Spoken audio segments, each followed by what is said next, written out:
What's going on YouTube? Chris here for Friendly Frenzy Games, and today I'm going to quickly share with you my most recent winning hybrid Ironclad build in Slay the Spire 2. I'll first go over the overall strategy, and then I'll break down the cards and relics that I used, as well as some others that I've had success with that could easily be slotted in alongside or in place of some of the cards on this list, since you won't likely find all of the same things that I do in one run. Now, my overall game plan with this Ironclad build was to seek out cards that granted block along with some additional benefits, primarily damage, but card draw was also fantastic as well. Utilizing power cards that would allow me to weaponize my blocks or allow me to prioritize playing my block cards with additional benefits became even more important later in the run. After walking you through the basics of how the deck works, I'll highlight some of the cards that help to enhance the overall strategy, as well as share some basic tips for success while playing the deck. With that, let's take a look at some foundational cards that I think you should focus on as a beginner Ironclad player looking for some low ascension wins in Slay the Spire 2. First, we have our block and damage cards. Now, Iron Wave deals damage and grants block, which is a staple in this deck since it's essentially doing all of what we're trying to build around and synergize with.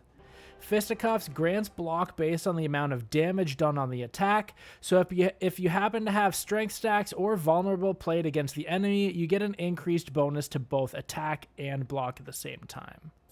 Flame Barrier is a higher casting cost, but it does grant a substantial amount of block on the turn that it comes down, as well as it deals damage each time that you attack this turn. Now, this is especially helpful against enemies with multiple attacks. Next, we have our card draw and block cards. So Shrug It Off grants a great amount of block for 1 energy, and it draws you the next card in your draw pile. Finesse is a great free cast card that gains you block and draws you the next card in your draw pile as well. Now we have our card draw and damage cards. So cards like Pillage, where they deal damage and draws cards until you get a power or skill card, which obviously helps you to cast key pieces of your deck on turn. And then another key piece is Headbutt. It deals damage and returns a card from your discard pile to the top of your draw pile, which is great obviously for grabbing powers and things that you weren't able to play on turn, or recasting some of the best cards in your deck. Now that brings us to our pure damage cards, cards like Strike, which are just your basic attack cards, but then also Body Slam, which only actually deals damage based on your current level of block, so it can be a whiff if you're on 0, but since the idea is that you're gaining large amounts of block on each turn, this can get out of hand very quickly. Now, pure block cards, we have things like Defend, which again are just your basic block cards, and then there's Impervious, which is a one-shot, large bump in block to get you out of a pinch, or even as a combo piece with something like Body Slam for high damage. This is also probably a good spot to shout out Crimson Mantle and Stone Armor power cards that just automatically grant you block at the start of all future turns as well. Now, I also added a card to this deck for purely card draw reasons. It's called Battle Trance. It's going to get you multiple cards instantly, which obviously helps you cycle through your deck faster and can also hopefully help you find some answers that you might need in a pinch.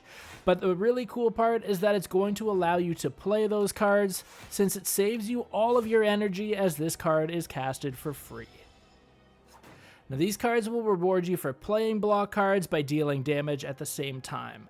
What I mean by that is a card like Juggernaut, so it's going to weaponize your blocks by doing damage to a random enemy each time you gain block, which is essentially everything in the deck. Gain defense, deal damage. It doesn't get better. There's another card too called Grapple. It does essentially what Juggernaut does, except it's a targeted enemy instead of random, and it's only for a single turn instead of the rest of combat. Now, this next section is definitely where you can start to personalize things a little bit to get the deck to fit your playstyle a little bit more. Really though, any combination of these cards will significantly enhance overall what the deck is trying to do. A card like Fasten is going to double the block value on each of your defend cards, which is obviously amplified here if either Fasten or defend cards are upgraded. Prolong lets you build up a large block turn and then apply it to your next turn for free.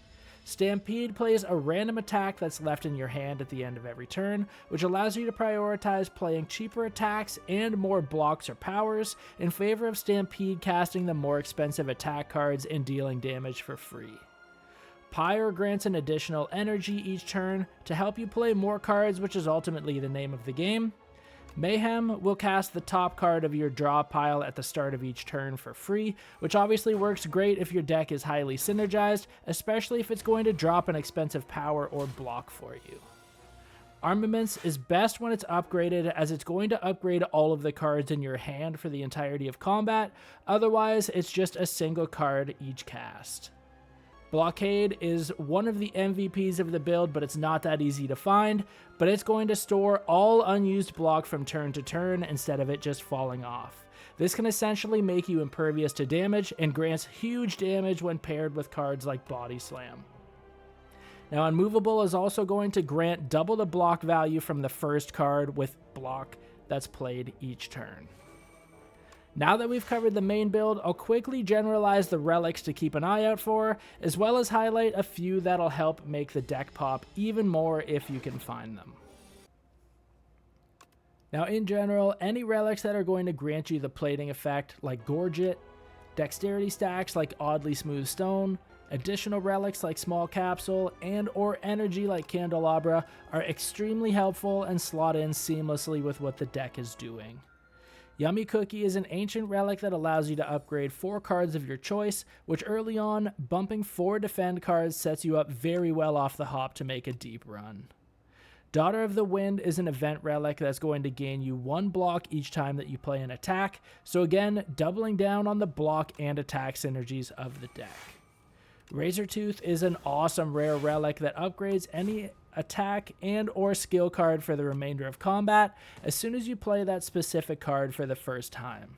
Now this is obviously going to boost the efficiencies for the bulk of the cards in your deck.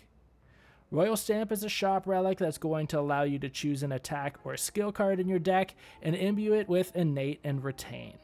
Now this lets you choose the best non-power card in your deck so that you're able to start each combat with it in hand, and after playing it, it's going to return to your hand at the end of your turn for each combat moving forward. Jewelry Box is an ancient relic that adds Apotheosis to your deck, which upon cast lets you upgrade all of your cards. It has Innate, so it's guaranteed to be in your starting hand each combat, and it's perfect on a setup turn to cast to make your entire deck more efficient for the rest of combat. So with the bulk of the build out of the way, here's a few general tips on playing this hybrid build. First, I would highly recommend prioritizing the rest nodes and relics to upgrade cards like Iron Wave and Armaments if you're able to get them early on. If not, pumping your defend cards early is never something that's going to go to waste in a build like this. Second, prioritize the low energy cost cards to be able to play multiple cards per turn, mainly for the ability to stack blocks when necessary, but then also to sneak out damage when possible. Third, to help keep the deck consistent, I would highly recommend that you skip card rewards from events and looting after fights if they aren't going to serve the game plan of the deck, as this makes it more difficult to draw the cards that actually work together with your plan. With that said though, it definitely doesn't hurt to get multiples of the same card to help create a bit of a redundancy.